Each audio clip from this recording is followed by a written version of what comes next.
Every family has its heirlooms, but the royal family has over 1 million of them. Known as the Royal Collection, this artistic treasure trove holds everything from the crown jewels to royal portraits, precious ornaments and priceless sculptures. The Royal Collection is the biggest private art collection in the world. It really has an unbelievable amount of objects. It's the world's highest quality grab bag into which you can dive and find practically anything. The Royal Collection is estimated to be worth £10 billion. The Royal Collection is the envy, really, of the world, and certainly the envy of the art collecting world, because it is so unique. And behind every painting, jewel and work of art lies an extraordinary story. Tonight, we reveal the secrets of the Queen's art collection, the spy at the centre of royal power. How do you feel about being called a traitor now? I can't deny it. The alleged art fraud. This was a staggeringly embarrassing incident for Prince Charles and for the royal family. The art world is famously murky. The royal family are not immune from that side of the industry. The suspected jewel heist. This was one of the great jewellery heist mysteries of the 20th century. And the truth behind some of our most celebrated national events. It actually snapped on the morning of her wedding day.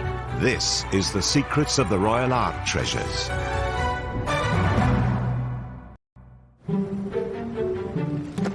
Behind palace doors, largely hidden from view, lies one of the royal family's most magnificent assets, the Royal Collection. We often quantify the Queen's huge wealth in terms of palaces, but we mustn't forget the Royal Collection. There's 1 million objects, it's valued at 10 billion.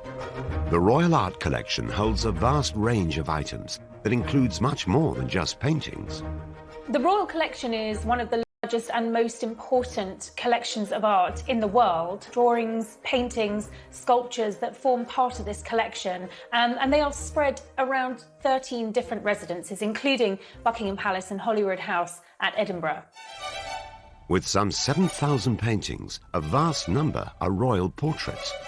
And one face appears time and time again. Our Queen, Elizabeth II.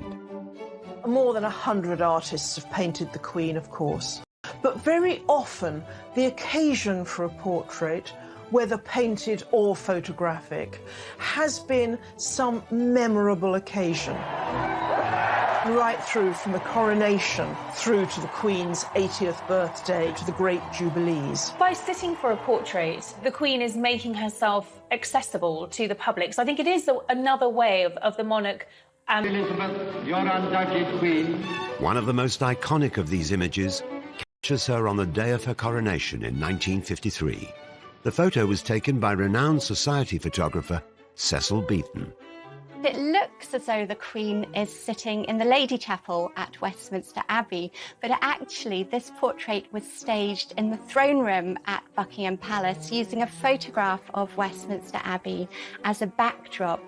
And that really underlines that element of theatre that is always part of royal portraiture and pageantry. It's this young, glamorous Queen in her full robes, but Cecil Beaton wrote about her purity of expression. When our Queen took the throne, the nation was recovering from the aftershocks of World War II.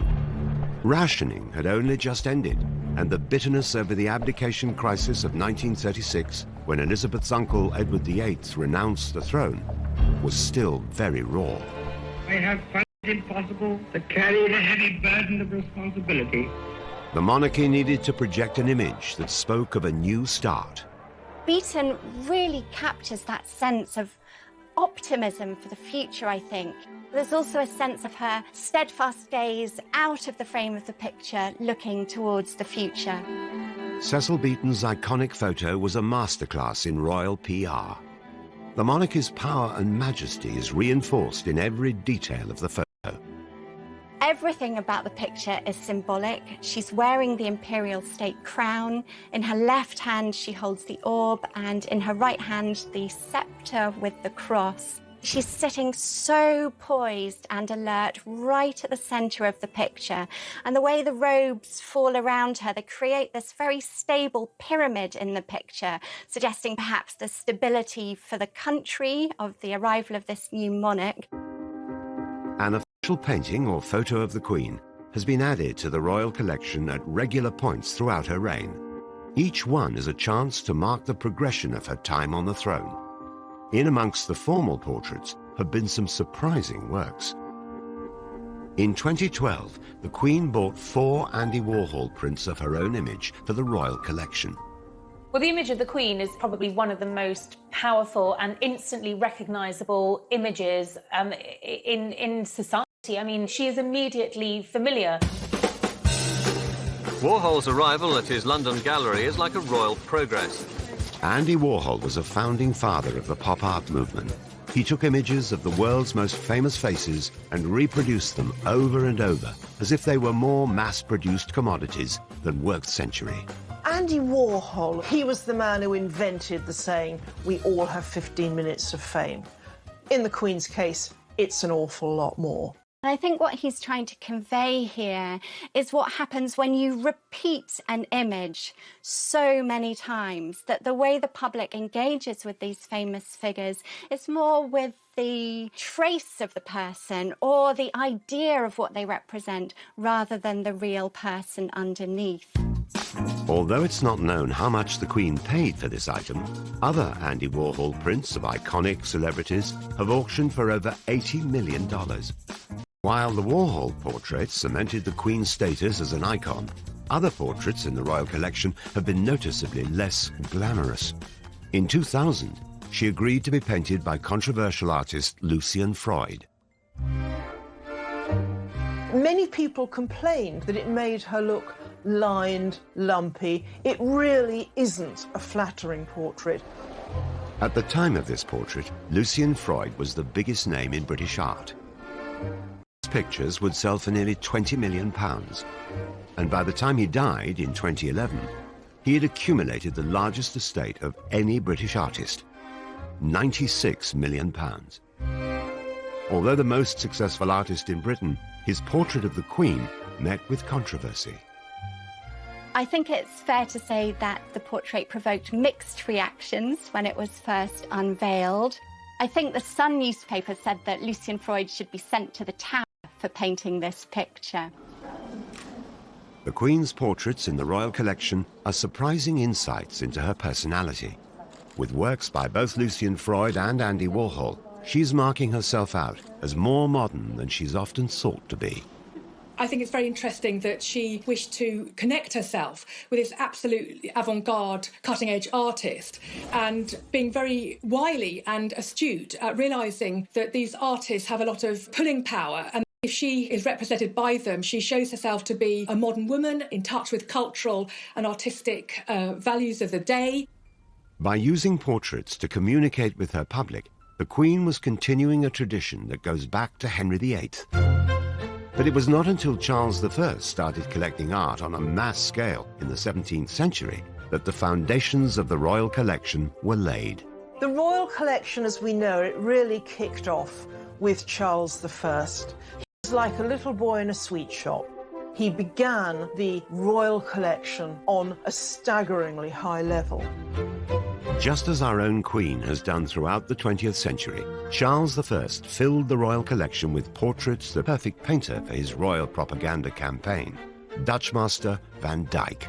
Charles appointed Anthony Van Dyck as his court painter in 1632 because he realised that Van Dyck had the skills and sophistication to be able to strengthen Charles I's public image and to promote his royal authority. Charles I's reign would come to a bloody end with defeat to parliamentary forces in the English Civil War and his public beheading. But in 1633, the increasingly unpopular king wanted to persuade his subjects of his divine right to rule. Realizing the power of his image, he commissioned Van Dyck to paint one of the most striking works in the history of royal portraiture. It shows him on horseback coming through an archway, and it's a splendid symbol of royal portraiture at its most magnificent. The king himself was actually a small man of 5'4". He looks like a giant on the back of his steed. The way he controls the horse almost is an emblem of his own ability to hold the reins of power, that he is bestrutting the British nation. He has the nation in his control. Once completed, Charles I found an imposing place in which to hang his new portrait. It was deliberately placed at the end of a gallery in St James's Palace, so that if we were a courtier or a visitor coming in, would be confronted with what looked like the king on horseback coming towards us.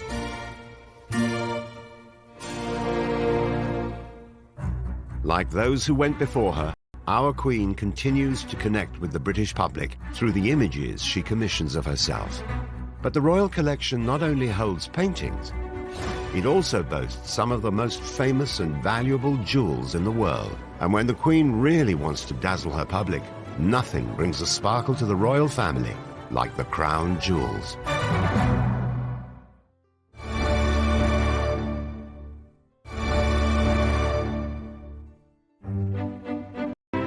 The Queen's artistic treasures, known as the Royal Collection, form the largest private art collection in the world.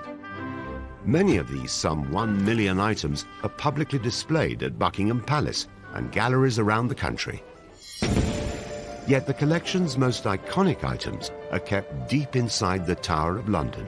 It is here that the Queen's most cherished artifacts are guarded, the crown jewels. The crown jewels must surely be among the most dramatic, visible signs we have of our history. For almost a millennium, the Tower of London has been considered the safest place. Staggeringly valuable, staggeringly impressive collection. The crown jewels are the items used by the monarchy in sacred and historic ceremonies, most notably the coronation. The crown jewels really are the most powerful symbols of British monarchy. Often called the regalia, made up of entirely different objects. There's 143 of them, I believe. Crowns, sceptres, plates, spoons, trumpets, all of them are encrusted with these incredible stones. I mean, you never see such big diamonds and pearls and rubies. They almost look so big that you think they have to be fake, they're so huge. There are nearly 23,000 individual jewels embedded in the regalia of the crown jewels. Each one adds something different to the crown jewels, not only in terms of the value of the stones themselves, but the symbolism and the history and the culture of the jewels themselves. With some of the largest and most valuable stones in the world, debate rages over the value of these historic items. What is the value of the crown jewels? That is a very interesting concept. Do you value it on the commodity itself or the addition of the cultural history? It's priceless. I mean, if you saw one of those jewels on the open market, you'd immediately know and you'd tell the Queen.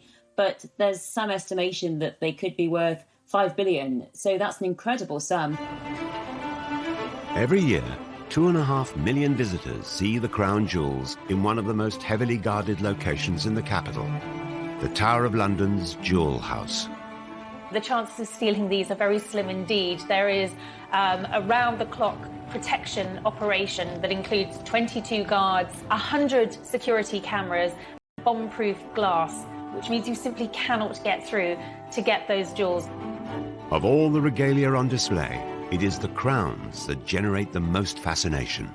The crown jewels has 3 main crowns: St Edward's crown, the Imperial State crown, and the Queen Mother's crown. And the 2 that our Queen wears are St Edward's crown and the Imperial State crown. The last and grandest symbol of all is the crown of St Edward. The St Edward's crown was used to crown the Queen in the historic coronation ceremony of 1953. So the St Edward's State crown has the arches. It is the heaviest. It weighs a whopping 2 kilograms. So when you're sitting there waiting to be crowned and 2 kilograms comes onto your head, it takes a lot of practice. In fact, the Queen practiced very diligently for her coronation, putting books on her head, really to practice what it would be like to carry 2 kilograms of jewels on there. Although St Edward's crown is the most symbolically important of the 3 in the royal collection, it doesn't hold the most valuable stones in the crown jewels. And it doesn't have the gigantic diamond or a gigantic ruby that the Imperial State crown has, or even the Queen Consort's crown, the Queen Mother's crown. It can be had, we believe, for a bargain price of 32 million. Once the Queen's coronation ceremony was completed in Westminster Abbey, St Edward's crown was exchanged for the lighter but more valuable imperial state crown. The Queen, now wearing the imperial state crown, leaves the chapel to the strains of the national anthem. Which is probably the most instantly recognisable crown. It is the one that the Queen wears every year for the state opening of Parliament. My lords, pray be seated.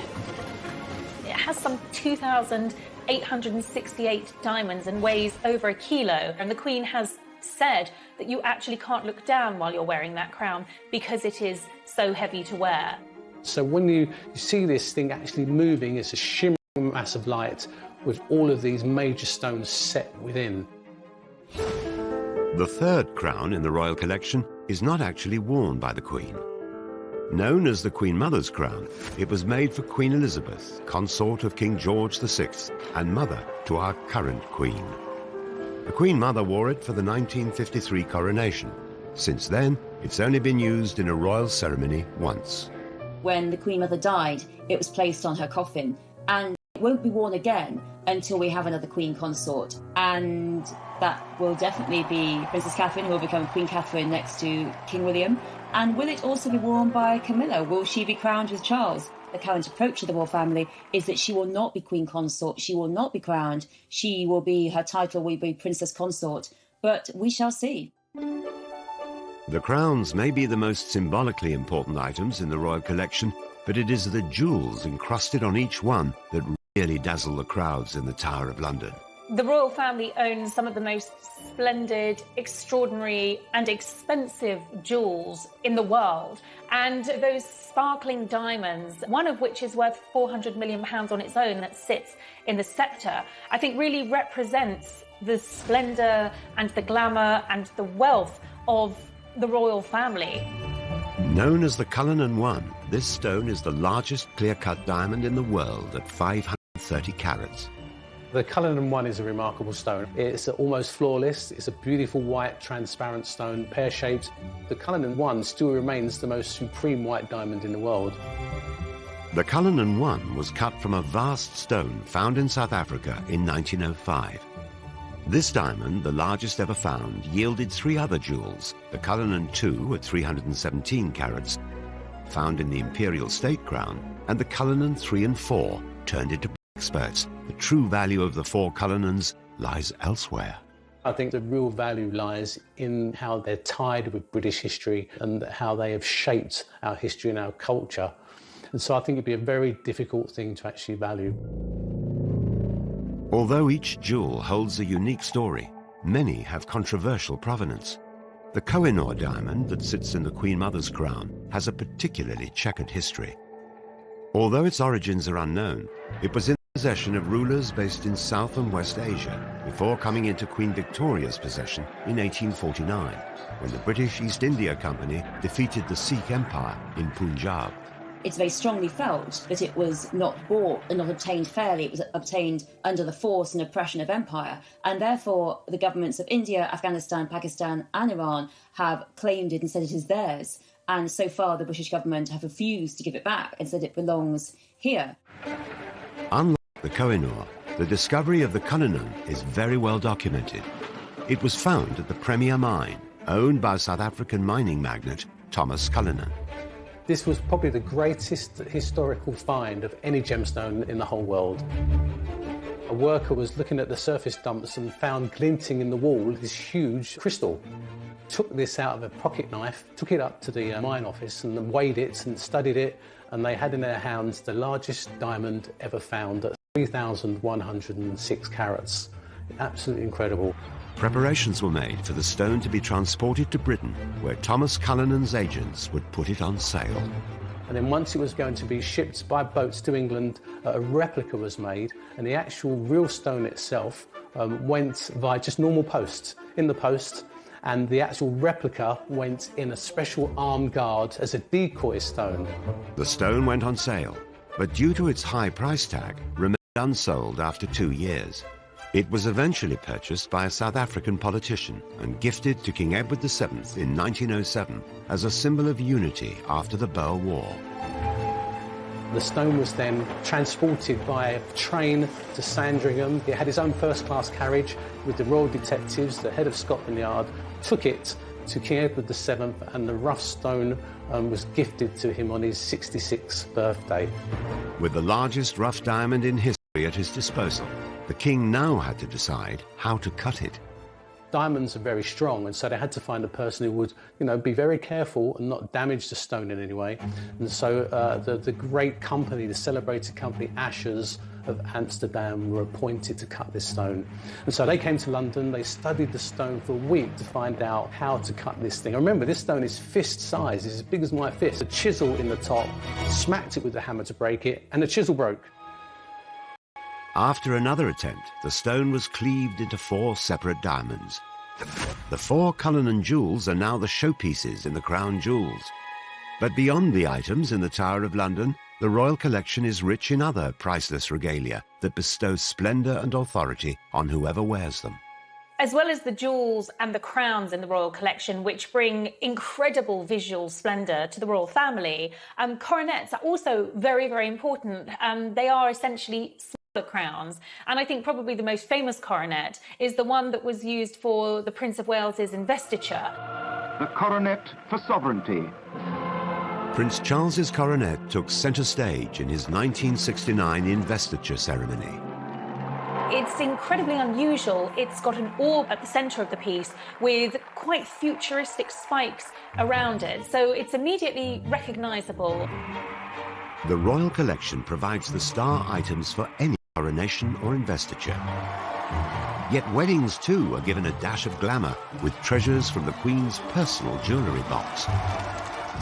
We're most used to seeing tiaras at royal weddings, but we also see them at state receptions as well. And they are usually gifted within the royal family and handed down from one woman to another. So there is that historical link. The tiaras are what we all have in our head when we think of a princess fantasy, Disney style.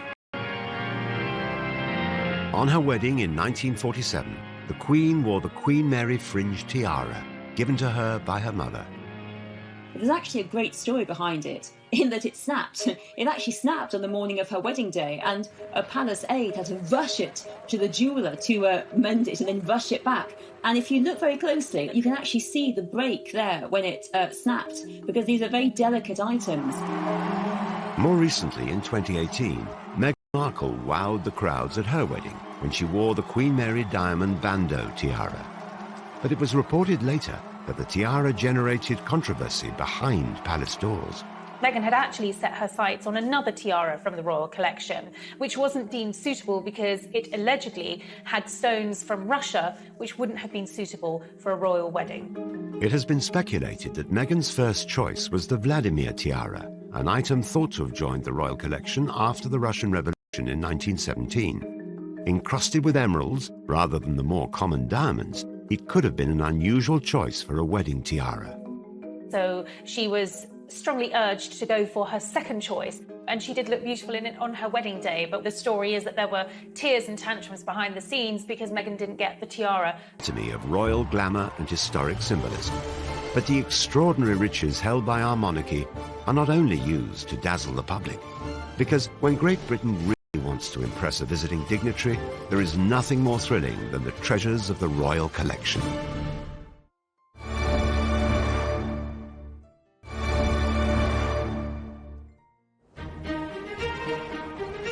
The royal family's art treasures form an unparalleled collection of paintings, jewellery, tapestry and objects. And these treasures serve a purpose when the Queen holds a state visit. The Queen normally hosts about 2 state visits every year. A president or a king or a queen comes from a different country, and a very central moment of this is when the Queen takes the head of state on a personal tour of the royal collections, and they will see the treasures, and they very often are shown various items that refer to their country. The director of the royal collection will draw up a list in conjunction with the librarian who's based at Windsor Castle, and they will then draw up a list, pass it on to the Queen, discuss with the Queen, because obviously you don't want a vast array of items, but enough to whet the appetite of the visitor, just to give them an idea of what the royal collection has and what it's all about. When the Obamas came to visit, they were shown a first edition of the book, Birds of America, which I think the value on the open market was something like £11 million. They were shown a first edition of Harriet Beecher Stowe's Uncle Tom Cabin, signed by the author, which, has particular relevance for the first black president. And the Queen, apparently, she herself is very up on the artifacts around the paintings at Windsor. She, after dinner, will often take visitors on a tour, telling them exactly what they're looking at. A state visitor is not only shown the treasures of the collection, but they'll also get wheat from one of its finest items. A state banquet is a glittering occasion, and a lot of that is due to the incredible dinner service. And this is George IV's dinner service. It's silver and gilt, and it's just gigantic. 4,000 items. Took 25 years to assemble. And when the full banqueting table is unleashed, it can seat 160 guests. It's not a dinner service as you might imagine. The items don't all match, but there are masses of them. There's candelabra to act as centerpieces on the table. There's the cutlery and the silver gilt plate. It takes 3 days to lay the table. Even its own set of butter molds, and is the legacy of George IV in the 19th century. George IV was a great spendthrift. He didn't care whose money it was as long as it wasn't his. The government were concerned that there was no heir, and they felt that he should get married and produce an heir. And he kind of blackmailed the government because he was in such debt. He said, OK, I'll get married, but you've got to pay my debts first. So the government paid his debts. He got married. He didn't like his wife, and he went back on a spending spree again. And a lot of what we see in the Royal Collection today is as a result of George IV's spending spree. A state dinner takes 4 months to prepare and is ultimately overseen by the Queen. The state visit is very important to the United Kingdom because it's about relations, it's political relations, diplomatic relations, and hopefully trade relations. And the Queen really does put on a tremendous show. And because she puts on a tremendous show, because there she is, she's head of state of the UK, and she will go and inspect it a couple of hours before the dinner actually takes place. If something is out of place, she'll say it's out of place, and she has a very keen eye for perfection. And after dinner, the Queen has also been known to give her guests a guided tour of some of the old masters that hang in the palaces. The Queen knows more about every item than any tour guide. But I don't know if we really have the feeling that she has a huge personal interest in art, except perhaps as it shows horses. What sort of art does the Queen like? Well, I suppose first coming to mind are horses. Yes, she loves horses, she loves dogs, she likes people as well, not necessarily in that order. The Queen doesn't profess to be an art aficionado or an art historian. It's the old cliché, isn't it? She likes what she likes. Perhaps some of the greatest collectors of more recent times are Queen Victoria and her consort Prince Albert, who added their treasure to the royal collection. I think Victoria and Albert, part of their relationship was entwined through art. So I don't think you can put enough emphasis on the fact that almost art was the glue that forged their love between themselves. So they both loved drawing and etching. They both visited exhibitions together. They both sat for portraits and photographs. Queen Victoria and Prince Albert shared a great enthusiasm for art, and they would often exchange artistic gifts on occasions such as birthdays and Christmas. Prince Albert especially was very knowledgeable. We owe a lot to Prince Albert. One of Albert's big things was education.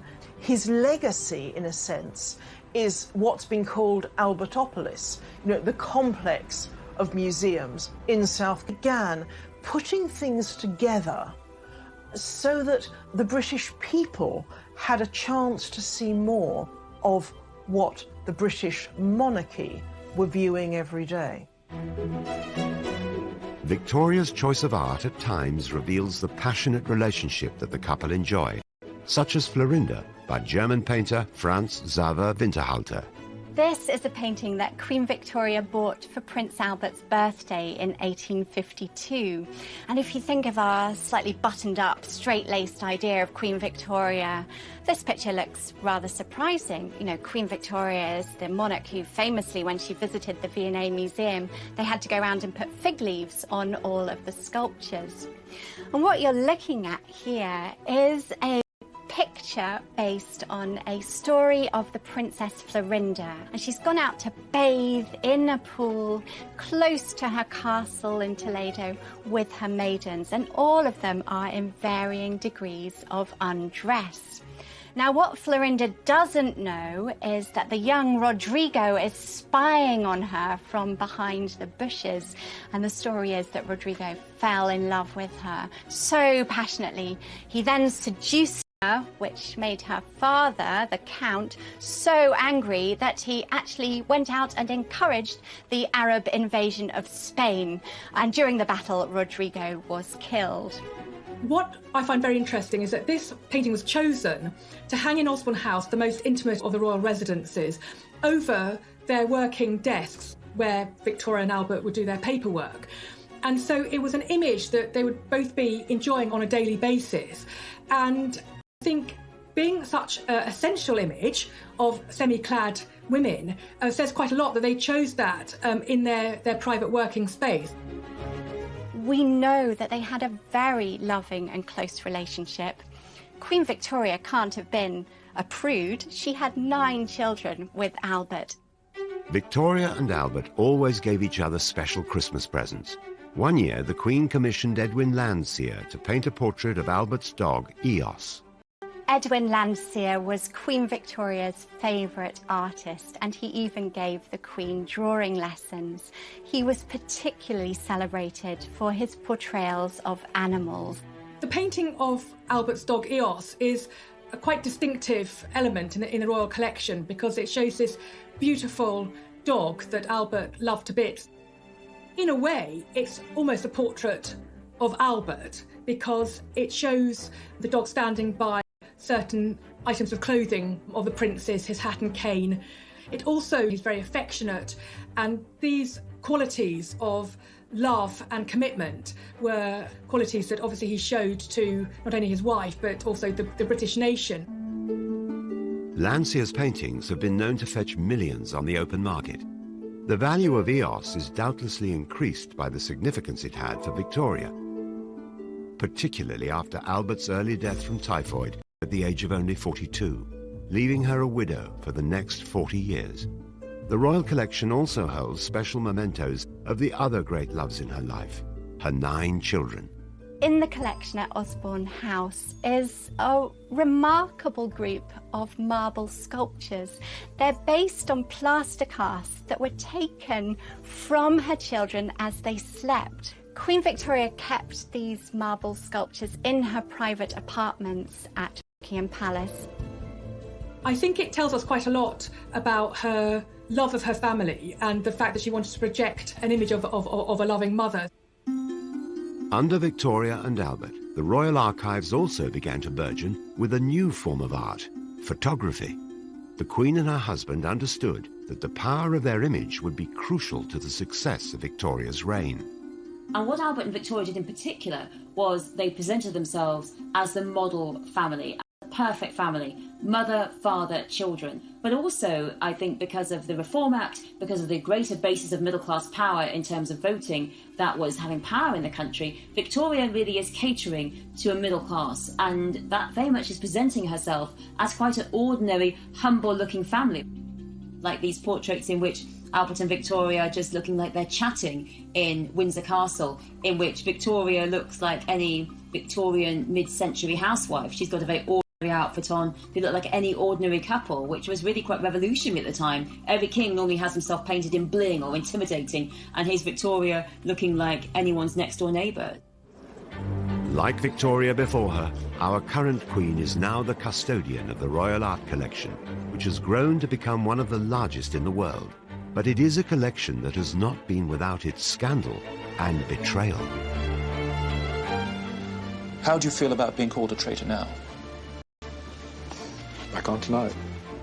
And the family's treasures have also been a target for theft. This was one of the great jewellery heist mysteries of the 20th century.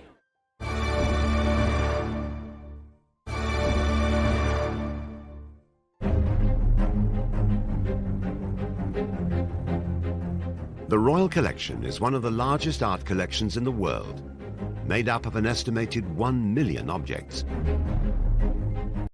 Curators and historians. Well, the Royal Collection is vast. It is colossal. You can spend a week describing the Royal Collection. That is how vast it is. But the art world is notorious for scandal, and the Royal Collection is no exception. The art world is famously murky, and the royal family are not immune from that side of the industry. Most recently, Prince Charles came very close to having his fingers burnt when he agreed to take on 17 paintings from billionaire James Stunt, who was the ex-husband of Petra Ecclestone, and he had offered these paintings to the Prince of Wales. They ranged from Picasso's to Dali's, and the Prince of Wales loved them, thought they were fantastic, wrote to James Stunt thanking him for the very kind loan, and actually hung these paintings at Dumfries' house. The paintings were estimated to be worth over £200 million, but their real value turned out to be rather less.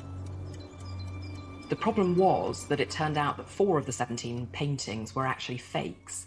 There was a Picasso, in quotes, a Picasso, a Chagall, a Dali, and a Monet water lily painting, which were clearly fakes. So this was a staggeringly embarrassing incident for Prince Charles and for the royal family. The story broke and was even more embarrassing when it was announced that a very famous art forger in America, a man called Tony Tetreault, who still makes copies of paintings today, admitted that he had made these pictures at his kitchen table in California. James Stunt has since denied any wrongdoing and told the media that all his art is genuine. The controversy led Prince Charles to immediately remove all the artwork from Dumfries' house. It's not unusual at all for works to be loaned all over the world, often on long term for many, many years. But I think when you insure 4 paintings like these, you've really got to know that you're dealing with the real thing and that the person who they've been loaned from is a reliable and safe pair of hands, a serious collector. Charles's brush with illegitimate art wasn't the first time that the royal family or their collection of treasures had been dragged into a scandal. Over 80 years ago, Edward VIII was believed to have taken jewels from the royal collection as a gift for his lover, Wallis Simpson. She was a woman who loved jewels. She had wonderful taste in jewels. She had this amazing collection that was worth millions and millions, absolutely incredible collection. I suppose Edward thought it was fine to give jewels to woo Wallis because she'd be the queen, but as it turned out, she wasn't the queen, and... 46, the controversial former monarch returned to the UK with his wife for the first time since his infamous abdication. But in mysterious circumstances, all of Wallis Simpson's jewellery, including the jewels from the royal collection, disappeared. They went out for the evening to the theatre, and Wallis Simpson was specifically asked beforehand would she like to pack away her jewels in a strong box, and she said no, it's fine, they're fine as they are. But lo and behold, when they came back that evening, they found that a small box of jewels had been stolen. But the mystery deepened immediately because there was a string of pearls belonging to Queen Alexandra that was found on a local golf course. And immediately there were conspiracy theories all over the place. It really all seemed a bit suspicious. Was it someone in the royal collections trying to steal the jewellery back? Or was it Edward himself trying to do some kind of insurance job? If you're going to steal all that kind of jewellery, you would expect it to be immediately broken down, sold off, not end up in a golf course somewhere.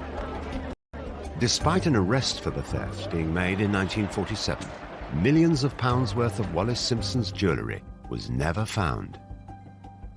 This was one of the great jewellery heist mysteries of the 20th century. But the biggest scandal to hit the royal collection wouldn't be fake art or a mysterious disappearance. It would turn out to be the man in charge of the entire collection. After the Second World War had ended, the Queen's father, King George VI, employed art historian Anthony Blunt as surveyor of pictures and in charge of the royal collection. Anthony Blunt does fit in to a long line of royal servants, but those who have been particularly associated with art. He was a great art lover and he really was devoted to the art collection. After Elizabeth succeeded her father to the throne, Anthony Blunt continued in his role, curating and maintaining all of the Queen's art. And in 1956, he was rewarded with a knighthood. He was a very effective and very talented member of staff. What is historically the most interesting? Well, I suppose really the three heads of Charles I, which was executed for Charles I and was to be sent to Rome. Whilst the art Anthony Blunt collected was authentic, his own identity turned out to be illegitimate.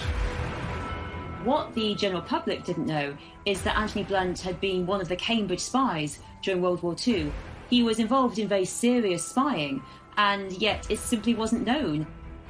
In 19spy, alongside Donald Maclean, Guy Burgess and Kim Philby, together they were considered among the biggest traitors in British history. 3 of the spies had already defected to the Soviet Union after their cover was blown. But Blunt managed to keep his identity a secret, even from the British monarchy. The man never had any access to any official secrets or any documents. All that he had access to was in the royal collection. But he was seen as a threat at the time of his exposure. In return for a full confession, Anthony Blunt was granted immunity by MI5, and his espionage was kept secret from the public. He continued to work for the Queen as her surveyor of pictures until his retirement 10 years later. Amazingly, after this discovery, of which the Queen was told about, Anthony Blunt was allowed to continue working at Buckingham Palace and continued his relationship with the Queen, all the while knowing, both him and her, that it had been discovered that he was in fact a spy. Many spies were executed after the war, but Blunt certainly got away with it. The shocking secret remained under wraps until 1979, when Anthony Blunt was exposed by Margaret Thatcher in the House of Commons after she evoked her parliamentary privilege to reveal his true identity. Parliamentary privilege means that a MP can say something in Parliament without being sued. Mrs. Thatcher actually said it, that Anthony Blunt had been a spy against the British interest, and therefore it was really strongly felt that he simply shouldn't have a knighthood. How are you feeling just a moment? Just turn around. John Cairncross would later be uncovered as the 5th and final member of the spy ring.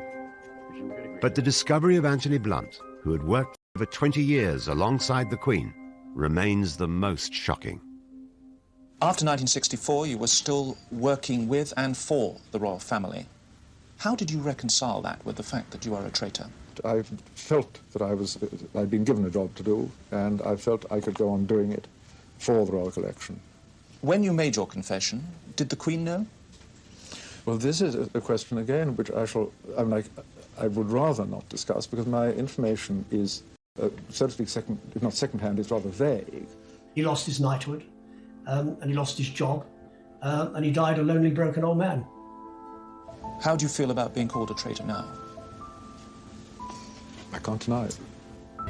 Away from scandal and upset, the royal collection remains as popular and fascinating as it did hundreds of years ago. But which of the million pieces of art is the most valuable? How many more of the collection's treasures are still waiting to be found? There's every possibility that there may be other hidden masterpieces in that collection waiting to be rediscovered.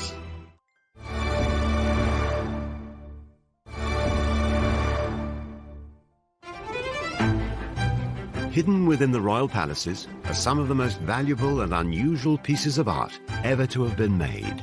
The royal collection actually holds one of the most extensive collections of Faberge objects anywhere in the world. There are around 600 objects, and that ranges from the famous Faberge eggs through to flowers, commemorative plaques, jewellery, boxes.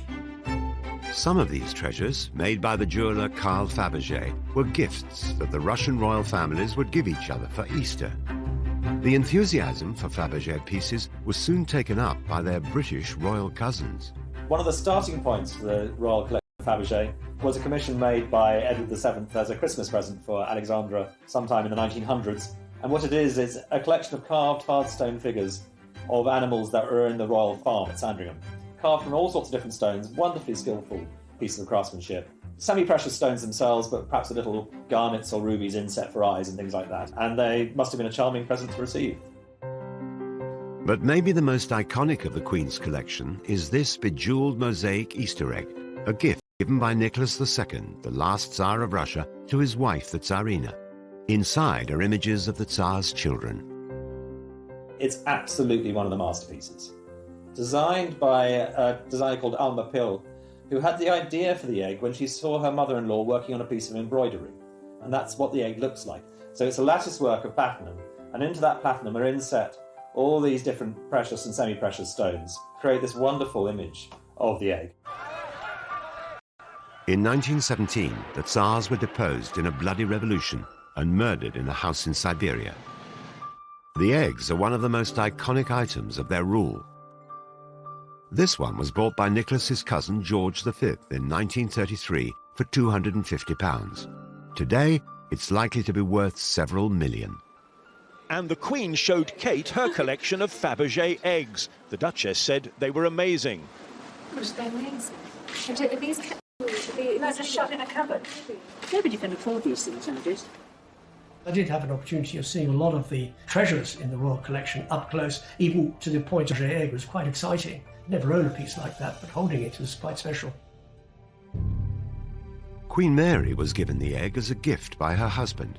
Mary herself was an avid collector. Her great-grandson, Prince Charles, who is the Royal Collection's chairman, has also added to its treasures over the years. In 2015, he asked 12 artists to create portraits for some of the last D-Day veterans, a patronage that he took over from the Queen Mother. One of the artists that was commissioned was Ishbel Myerscough. So we were asked to do a painted sketch of our subjects, not finished, which is quite an odd commission to be given. So it wasn't a drawing and it wasn't a finished painting. It was a really unusual request. I think it was very clever because we weren't going to have long sittings with these men. Ishbel was invited to paint Raymond Titch Rayner, a member of the parachute regiment who'd fought at D-Day. He got shot and then travelled the 7 miles through the water to meet up with the rest of his battalion. He was an amazing man, actually. He was incredibly energetic and loved to tell me all about it. He never slumped. He kept telling me that this was a very important job and I had to do it very well because Prince Charles had asked me to do it. All the D-Day vets met at the Queen's Gallery to see their portraits unveiled for the first time.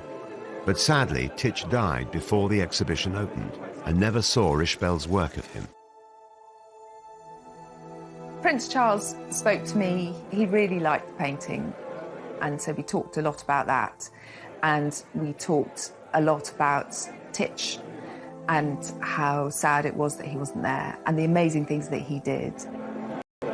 Ishbel's work is now a part of the illustrious Royal Collection. It's very exciting to be part of the Royal Collection. I grew up with my father telling me about the Holbein drawings and all the fantastic things that were in the collection. And if he were alive, he'd be very excited to think that I had work in it. And I think it's very important that new work is commissioned, especially work like this, which it commemorates how the ordinary man can do something extraordinary. Titch's portrait has now joined over 7,000 paintings in the collection, which includes priceless Canalettos and one of the largest archives of Da Vinci drawings in the world. The collection is so huge that sometimes there are treasures buried within it which have remained hidden for centuries. For over 300 years, this image of the calling of Saints Peter and Andrew lay in a storeroom at Hampton Court Palace, until an Italian expert had a hunch that it might be the work one of the world's most celebrated painters, Caravaggio.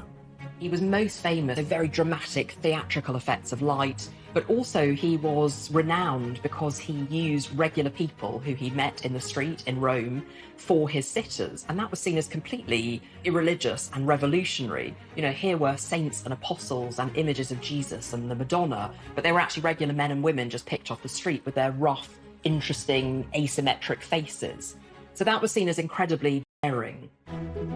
The art conservation team decided to discover if the hunch was right. Could the Queen's picture be a lost Caravaggio? Conservators peeled off layers of dirt and dust. They corrected things that had been badly restored in the past. And in doing so, at the end of 2006, there was this amazing announcement. This actually is the real lost Caravaggio. And there are a number of ways that they could tell that this was the real painting, connected to Caravaggio's very specific technique. So, for example, he didn't do underdrawings on his paintings. Instead, he scored lines into the first layer of wet paint, usually using the handle of a brush. And then he painted directly on top of that. And they found that technique as they did the X-rays and they did the conservation work on this painting. This work is now one of the most treasured in the Queen's collection, with some estimates valuing the painting at £50 million. And I think it's extraordinary to think that such an unrecognised masterpiece could have been sitting in the royal collections. But of course the collection is vast. It has over 1 million objects, which includes, in the painting collection alone, over 7,000 paintings. So there's every possibility that there may be other hidden masterpieces in that collection waiting to be rediscovered. The Royal Art Collection continues to grow and is seen by millions of people each year. But how much of it was lost when tragedy struck in 1992? I had a phone call from a radio station in Berkshire saying, "Can you tell me about the fire?" And I was quite surprised. I said, "What fire?" I said, "Oh, there's a fire at Windsor Castle." The Queen was extremely upset. And who really owns the magnificent collection of masterpieces? The monarch or us? It's 400 years, with many of its items on display to the public across the UK. It is part of the national heritage that we have this collection, that we are lucky to have this collection and lucky that we are able to show this collection to millions of people every year. But much of the art remains private and for royal eyes only. So who really owns this magnificent collection? We've got to make very clear that the Queen does not own the royal collection. She is its custodian. She owns it as Queen, as sovereign, but she doesn't own it personally. These are all silk ties from Shane Connolly. Yes. It is the nation's collection of art. She is the caretaker, if you want, of the collection. She holds it in trust for the nation. Today, the Royal Collection can be visited at several residences across the UK. But at the start of Queen Elizabeth's reign, the Royal Collection was completely private, despite the British taxpayer funding its upkeep. There was a feeling about the Royal Collection was, well, we're paying for it, why is it all behind closed doors? In 1962, the Queen attempted to address the issue by opening the Queen's Gallery, allowing the public to see items from the Royal Collection for the very first time. The gallery was once upon a time the Queen's Chapel, private chapel at Buckingham Palace, but it got bombed during the war, and there wasn't really a need for a private chapel at the palace anymore, and it was Prince Philip who came up with the idea, well, why don't we create a gallery? In what used to be the chapel of Buckingham Palace, a new art gallery presents a wonderful opportunity for the public to see some of the treasures owned by the Queen. The opening of the Queen's Gallery came at an important moment, the early 60s, when there was a huge awareness that the royals needed to make themselves and their possessions more accessible to people. Rembrandt's Lady with a Fan, acquired by George IV in 1819. One outstanding masterpiece from the collection. This was an opportunity of bringing the royal collection to the masses. A royal portrait to end this glimpse of a truly royal collection. The Queen took further steps to connect the royal collection and the public, but only after disaster struck in 1992. I was actually in my office at Buckingham Palace, in the press office, and I had a phone call from a radio station in Berkshire saying, "Can you tell me about the fire?" And I was quite surprised. I said, "What fire?" They said, "Oh, there's a fire at Windsor Castle." The Queen's favoured residence had been engulfed in flames after a faulty spotlight ignited a curtain. The Queen was extremely upset. Windsor has a great attachment to the Queen. I suppose it's the biggest attachment she has after Balmoral Castle in Scotland. 115 rooms in Windsor Castle succumbed to the tragic blaze, which continued long into the night. But miraculously, only 2 works of art from the royal collection were lost in the fire. But the impact of the fire on the royal collection, fortunately, was quite minimal. But the monarchy was really under the cosh because nobody knew how this was going to be paid for. In order to fund Windsor Castle's £62 million restoration, the Queen decided to open up several state rooms within Buckingham Palace to the public. And within a week, bookings for the next 3 years were sold out. Changing the guard at Buckingham Palace, always popular with tourists, but from tomorrow nearly 500,000 people will have the chance to see inside. The Queen also established the Royal Collection Trust, a charity that would ensure the upkeep of all the royal art. For just 2 months and £8, 18 state rooms are on show. The trust would be funded by the cost of admission, as well as the odd bit of memorabilia. We also got a terrific range of merchandise. It's so good. Look at this tie. Now that is part of this year's merchandise. After Windsor Castle's restoration was complete in 1997, more royal residences opened to the public. Have a lovely day. Just go to the middle doors, please. Thank you very much. And last year, almost 8 million people saw items from the royal collection. But debate continues as to whether the public should have more say in what is included in the lineup. There's always been a very delicate balance between monarchy and public, because the monarchy is one thing and the public is something else. And yes, there are those who say that it should be joined up, but how joined up should it be? The Queen has the final say in terms of what is curated for the royal collection, what goes on display, and where, of course, these priceless pieces of art are displayed. The royal collection has always been all the way back to Charles I. I think it's interesting too that living monarchs now and members of the royal family continue to commission into the collection. Prince Charles particularly, who's always had a great love of art and architecture, has commissioned a number of works. Come and inhabit these portraits. She's very good. She's brilliant. And I think that really reiterates the point that the royal collection is a living, breathing collection. It continues to grow and flourish today. But with an already slimmed-down monarchy and an eventual changing of the guard, what does the future hold for the royal collection? I'm not sure that any modern royals are collectors in quite the way that some of their predecessors have been. Prince William started out studying art history, but art history is one field. The future of art is another. It is too early, perhaps, to know how he'll feel able to add to the royal collection. Perhaps the Duchess's interest in photography gives some clue as to a way ahead. The Duchess of Cambridge, herself an art history graduate from St Andrews University, is an accomplished photographer. The first time that the world saw Princess Charlotte up close with her brother Prince George was when her mother released these photos.